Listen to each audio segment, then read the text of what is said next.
Have you ever faced the frustration of setting up secure connections, only to be met with errors?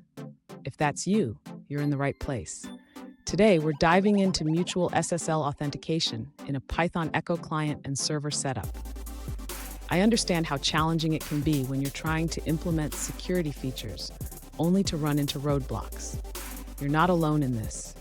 Many developers encounter similar issues when working with SSL.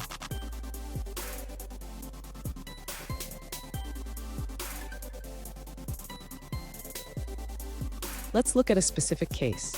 One user reached out with a question about mutual authentication in their Echo client and server program. They are using Python version 2.7.12 on Ubuntu port 2.10.04.5 LTS. They generated certificates and keys, but encountered errors on both the server and client sides. Sound familiar? Let's explore this together. So what could be causing these errors? The server is throwing an SSL.EOFerror, while the client is facing a type error regarding unexpected keyword arguments. These issues often stem from misconfigurations in the SSL setup or mismatched parameters. And stick around. By the end of this video, I will share a crucial tip that can help you avoid these pitfalls in the future. To begin resolving the user's issue, we need to ensure that the server is correctly set up for mutual SSL authentication. First, the user should verify that the server is configured to request a client certificate. Next, the user should modify the server code to include the CA certs parameter. This parameter is essential for verifying the client's certificate against the certificate authority.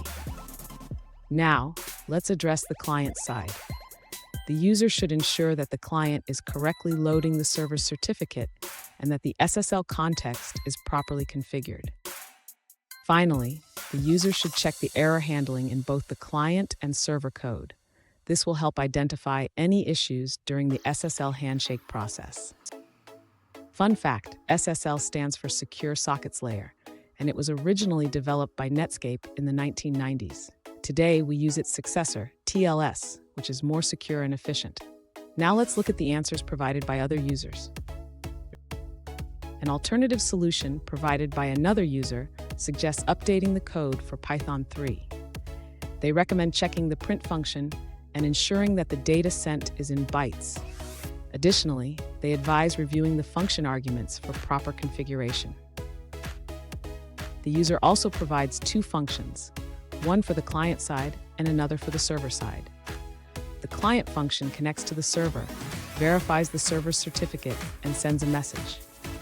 The server function accepts connections, verifies the client certificate, and echoes back the received data. Here's the tip I promised. Always double-check your SSL configurations and keep your libraries updated. This can save you a lot of headaches down the line. And there you have it.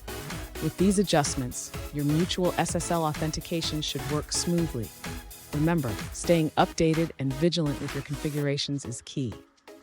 If you found this video helpful, please subscribe for more tips and don't miss our next video on advanced SSL techniques.